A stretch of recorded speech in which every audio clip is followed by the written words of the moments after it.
Okay, today we're going to be talking about still life practices, and in order to create a still life you need an object. So I'm going to be using a hammer for this one just because it's a simplified object, and then I also have a water bottle here, so I may kind of trade up between these two objects as I'm working today.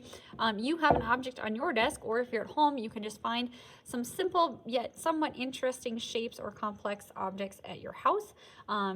A still life is essentially a setup of an inanimate object to represent something. So for number 5 here, to complete page 4 in your drawing packet, number 5 says choose a still life object. Draw your still life object in each of the different drawing styles below.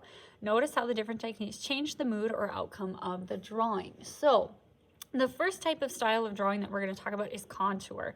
And from the slide presentation notes, which are also linked into that PowerSchool document on Google Classroom, okay, you'll discover there's that little YouTube video that's linked in, and it talks about a contour drawing more in depth, but I just very quickly made it a fast definition here for you. So it says you're essentially going to draw the outlines of an object. That's what contour means. Contour means the outlines. So I'm going to set up my still life here. And here's my recommendation. If you're doing this at home and you weren't here in class, we're going to practice doing it on your sketchbook or on a separate sheet of paper first. The first time that you do this drawing, you're going to practice doing it just for about 2 minutes.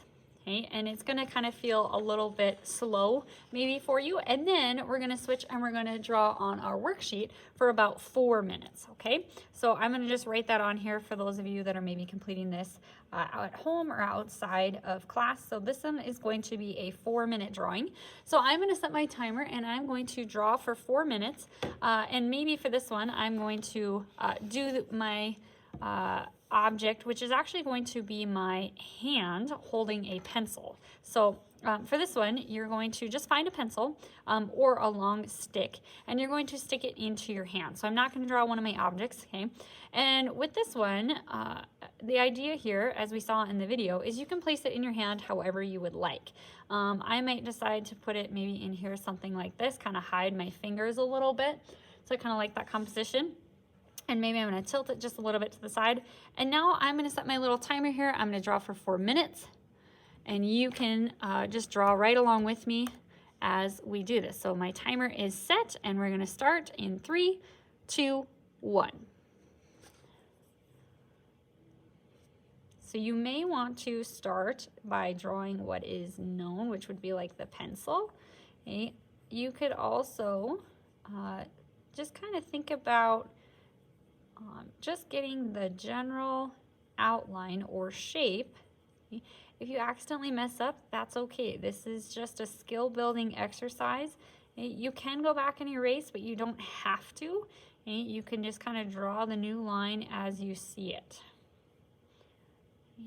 So we want to keep it kind of one continuous line as we work.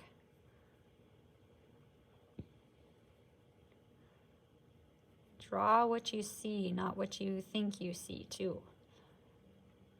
Okay, so if you kind of have that extra fold in there in the skin, you can draw that in. Try not to get too hung up on the details. They might change a little bit, or you might have to change it for your proportions. So I'm kind of looking at my pinky here a little bit.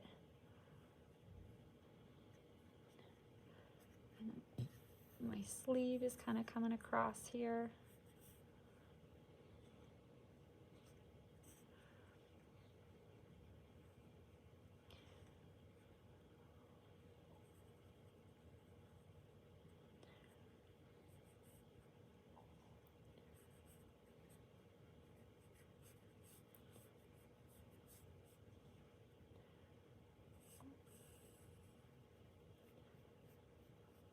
Okay, if you go outside of the box maybe just a little bit, try to keep it contained within that box though. And it's okay if you have to use your eraser. We all make mistakes. We all have to go back and adjust.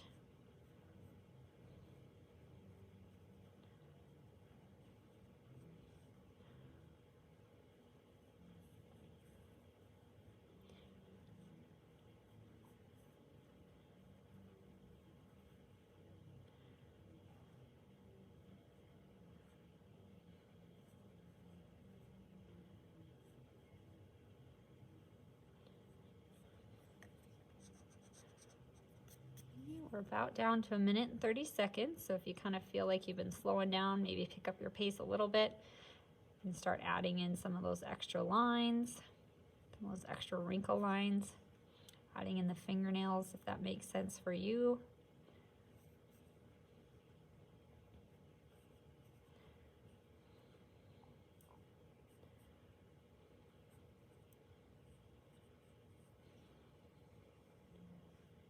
A little scratch there. I'm just going in and kind of adding my knuckle lines as I see them.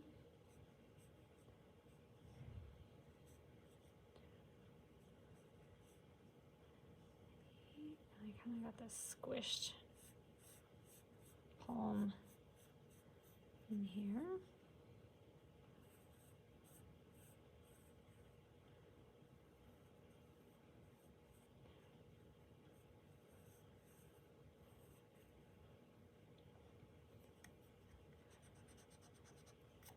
And about 20 seconds left.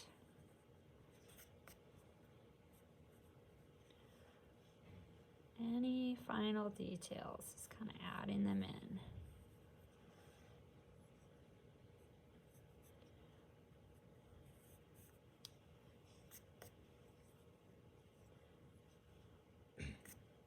Okay, 3, 2, 1, and stop. Okay, so that was our contour drawing. So we just wanted to get the outlines of our hand. Again, it's okay, it's a little bit off. We're really just focusing on trying to get it to look like a hand holding a pencil. Okay, so now we're moving on to blind contour, and this is where you're going to use your object for this one. A blind contour drawing means that you're going to draw the outlines of the object without looking at your paper. So for this one, just to kind of get us practiced and warmed up for it, I would recommend going to your sketchbook and doing it for 15 seconds first, which is going to feel really, really fast. And then we're going to do it for 30 seconds a second time and just practice getting used to that feeling. Okay? And then the last time when you go to do it on your worksheet, I'd like for you to do it for about 1 minute and 15. Okay, 1 minute and 15 seconds. So that'll kind of represent your time there. And then, now it's time to set up my still life. I'm going to use the hammer for this one, and I'm just putting it off to the side. If we read what blind contour means, it means that we're going to draw the outlines of the object without looking at your paper. Okay. The other important process with this is to sometimes think about not picking up your pencil. So we want to keep it a continuous line, meaning that we're just going to keep moving around, and it's going to look really sketch-like, and it's probably going to maybe even start falling apart. So I'm going to set 1 minute and 15 seconds on my timer, and we're going to get started in 3, 2, 1. Again, I'm going to just look down to start my drawing. Okay? But the idea here is that we're using hand-eye coordination. So wherever my eyes are looking, that's where my hand should be moving in order to create this understanding of proportion. So we're training our eyes right now to help us kind of process, okay, I gotta slow down, where our hand and where our eyes should be moving. Okay, so I've got about 45 seconds left. I can kind of slow down here a little bit and I start paying attention to some of my details here. So I got kind of a long handle here. I know it's going to look a little short because I want to stay on my paper.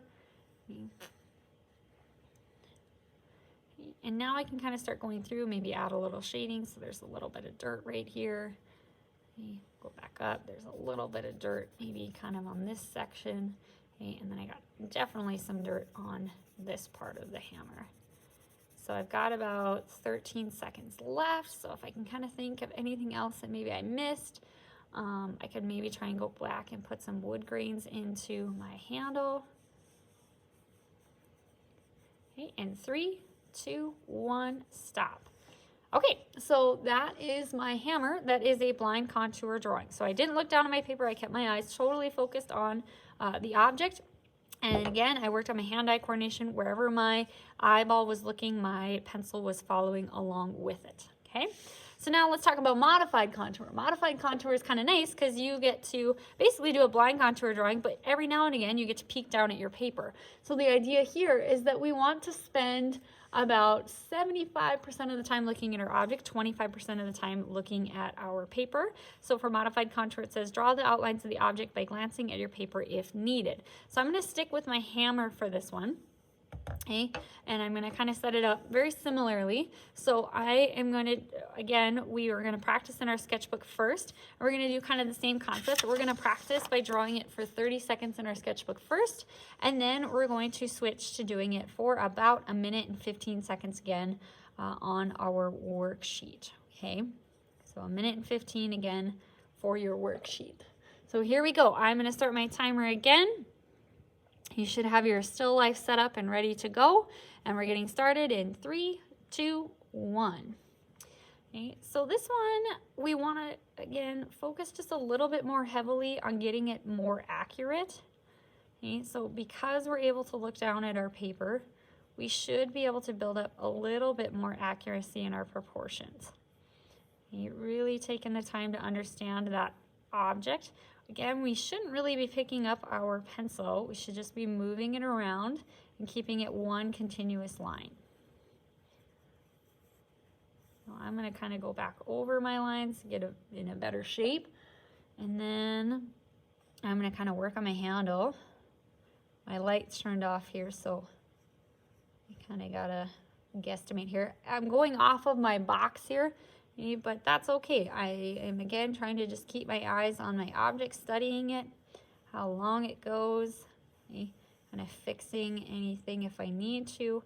And I'm going to start paying attention to some of this wood grain. There's some really kind of cool textures in here because I have the time to do so. I've got about 10 seconds. Okay. And then I'm going to maybe add in some shading here. Okay, and maybe just a little bit right off the top for this dirt. Okay, and lastly, maybe just filling in a little bit right here. Okay, and we stop in 3, 2, 1. That's it. So that's a modified contour drawing. It looks a little neater than my blind contour, but still kind of has that sloppy nature to it where we're not necessarily looking down at our paper so much. So our last one is called cross contour. So we're going to draw all the lines that help a viewer understand the 3D quality of the object. Here's what that means. The best thing that I can do for you is to actually have you watch the video that's in the notes. It does a really good job explaining how to basically kind of imagine what's like a netting and wrapping the netting around the object. You're trying to, if I take this a spray bottle, you're trying to imagine how to tell the viewer that this is round. So as I run my finger over it, I can tell that this is round. So we have to use lines to represent that. So I'm going to just set my spray bottle up here. And the first thing that we need to do is actually draw the object and then draw in the cross contour lines. So I can look down at my paper for this one. I can move my pencil around. I'm going to do this one. We're going to practice it first for just 30 seconds in our sketchbook. Okay, it's going to go really fast, so it's going to feel fast for that one. Again, we're just warming ourselves up.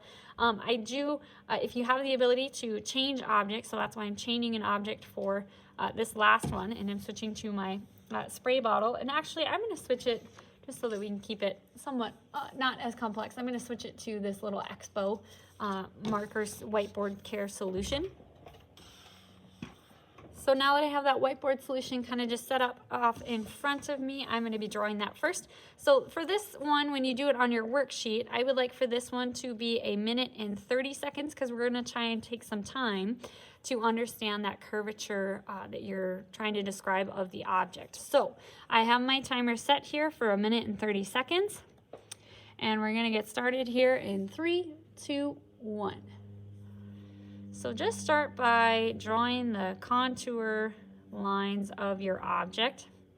And these can be somewhat sketch lines, but we're just trying to get an understanding for the shape.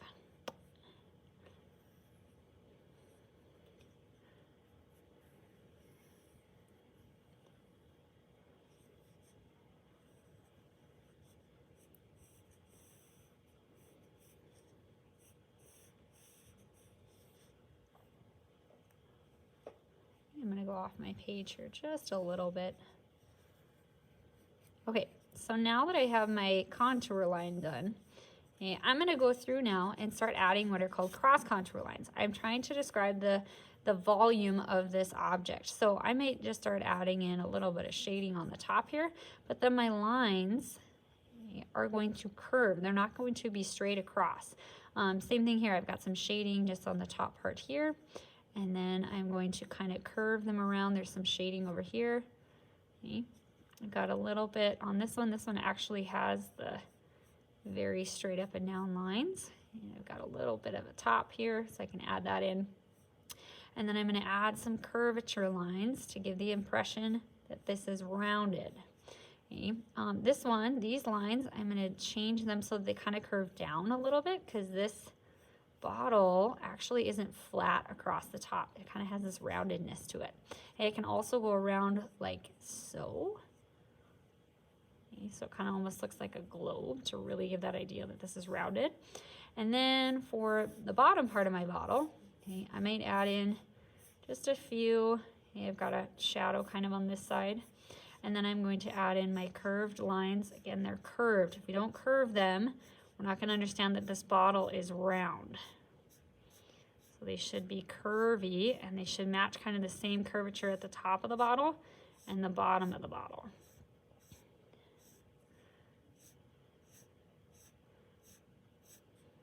Okay.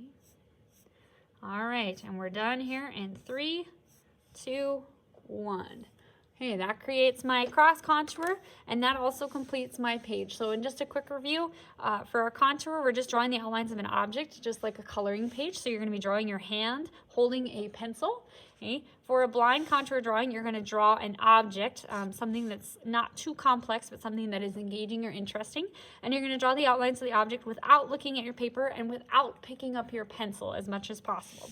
Okay. For modified contour, you get to now look down at your paper, but it's similar to a blind contour in that we should be spending 75% of our time looking at the object, 25% down at our paper, and trying to get those proportions just a little bit more accurate. Okay.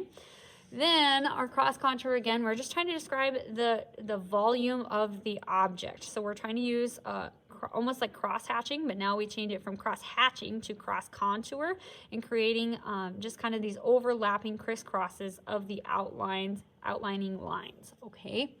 All right, that completes page 4 for us, and then we'll be moving on to page 5.